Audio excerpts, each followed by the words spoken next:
আমার সামনে যেটি দেখতে পাচ্ছেন এটা হচ্ছে একটা ওয়াচ টাওয়ার। আর এই ওয়াচ টাওয়ারটা অবস্থিত নওগাঁ জেলার আলতাদিঘিতে। তো এই ওয়াচ টাওয়ারটা তৈরি করার পিছনে কারণ হচ্ছে এই ওয়াচ টাওয়ার থেকে এই আলতাদিঘি এবং এখানে যে বনটা আছে তার সৌন্দর্য পাখির চোখে দেখা। তো চলুন আমরা ওয়াচ টাওয়ারে চড়ে এই সৌন্দর্যটা উপভোগ করি। আমরা যখন ওয়াচ টাওয়ারে উঠি, প্রত্যেকটা সিঁড়ি উঠি এবং নতুন কিছু দেখি। আমি একটা সিঁড়ি অতিক্রম করতেছি এবং সৌন্দর্যটা অন্য লেভেলের উপভোগ করতেছি। তো আমরা যখন নিচ থেকে উপরে উঠি তখন সেই জায়গার সৌন্দর্যটা অনেক বৃদ্ধি পায়। আমরা নিচ থেকে শুধু অল্প কিছু দূর দেখতে পাই, কিন্তু যখন আমরা প্রত্যেকটা সিঁড়ি বয়ে উপরে উঠি ঠিক সৌন্দর্যটা অনেক দূর পর্যন্ত দেখা যায়। তো তো দেখেন আমার সামনে এই যে বনটা আছে এবং এক পাশে আছে হচ্ছে আলতা দিঘি। তো এই দিঘির সৌন্দর্যটা উপর থেকে আরো কত সুন্দর দেখা যায় সেটা দেখানোর জন্যই এই ওয়াচ টাওয়ারটা তৈরি করা।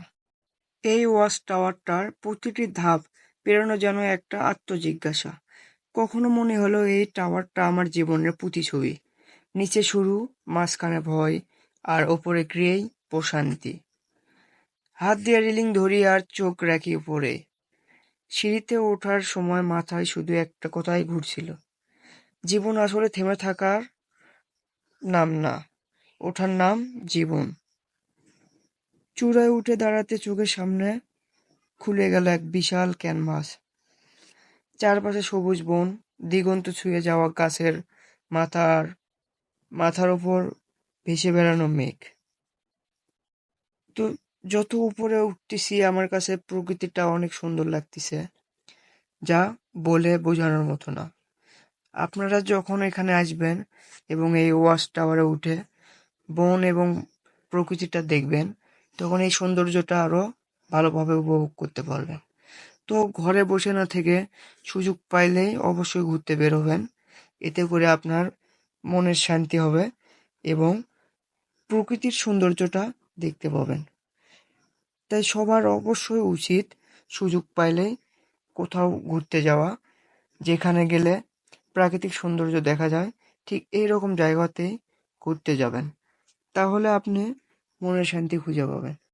আপনার মনে যদি শান্তি না থাকে তাহলে পৃথিবীর কোনো কিছু আপনার ভালো লাগবে না। তাই মনকে ভালো রাখার জন্য সবচেয়ে বেশি প্রয়োজন সেটা হচ্ছে ভ্রমণ করা। তো আপনি সুযোগ পাইলেই এই সুযোগটা কখনোই মিস করবেন না। অবশ্যই ভ্রমণ করবেন। ভ্রমণ করে মনটা ফ্রেশ করে নিয়ে আসবেন এবং প্রকৃতির যে সৌন্দর্যটা আছে এটা উপভোগ করার চেষ্টা করবেন।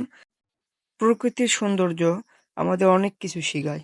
তাই প্রকৃতির কাছ থেকে আমরা সবসময় শিক্ষা নেব এবং সামনে এগিয়ে যাব।